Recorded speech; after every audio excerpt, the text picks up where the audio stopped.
ನೀವು ಶರಣರೇ ಆಗ್ರಿ, ಸಂತರೇ ಆಗ್ರಿ, ನೀವು ರಾಮಕೃಷ್ಣ ಹರೇರೇ ಅನ್ರಿ, ಶಿವ ಶಿವರೇ ಅನ್ರಿ, ಆದರೆ ಏನಾರೇ ಮಾಡ್ರಿ, ಒಟ್ಟು ಅಧ್ಯಾತ್ಮದ ಮಾರ್ಗದೊಳಗೆ ಮೊದಲು ನಾವು ಬದುಕಾಕ ಕಲಿಬೇಕು. ಅಧ್ಯಾತ್ಮದ ಮಾರ್ಗದೊಳಗೆ ನಾವು ಸಾಗಾಕ ಕಲಿಬೇಕು. ಸಾಗದಿದ್ರೆ ಈ ಬದುಕು ವ್ಯರ್ಥ. ನಾವು ಮನುಷ್ಯರಾಗಿ ಏನು ಹುಟ್ಟಿ ಬಂದವಲ್ಲ, ಇದು ವ್ಯರ್ಥ ಆಗ್ತದೆ. ನಮ್ಮ ಆತ್ಮ ಕಣ್ಣೀರು ಹಾಕ್ತದೆ.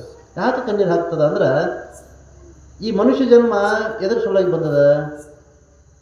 ಇದ್ರ ಸಲುವಾಗಿ ಬಂದದಂದ್ರೆ, ಈ ಜನ್ಮದಲ್ಲಿ ಪುಣ್ಯ ಕರ್ಮಗಳನ್ನು ಮಾಡಿ, ಭಗವಂತನ ಧ್ಯಾನವನ್ನು ಮಾಡಿ,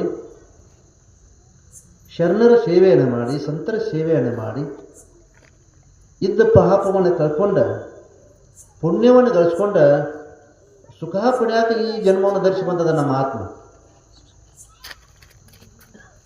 ಆದರೆ ಈ ಜನ್ಮದಲ್ಲಿ ಬಂದ ನಾವು ಪಾಪ ಕರ್ಮಗಳನ್ನು ಮಾಡಿದ್ರೆ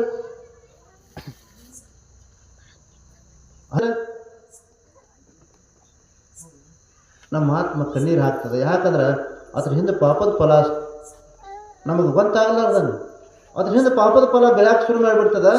ಆ ಪಾಪದ ಪ್ರತಿಫಲವಾಗಿ ನಾ ಇನ್ನು ಮುಂದೆ ಮಟ್ಟದ ಜನ್ಮಗಳನ್ನ, ಮನುಷ್ಯ ಜನ್ಮ ಸಿಗಂಗಿಲ್ಲ ಪಾಪಿಗಳಿಗೆ, ಪಾಪದ ಆತ್ಮಗಳಿಗೆ ಮನುಷ್ಯ ಜನ್ಮ ಬರಲು ಸಿಗಂಗಿಲ್ಲ.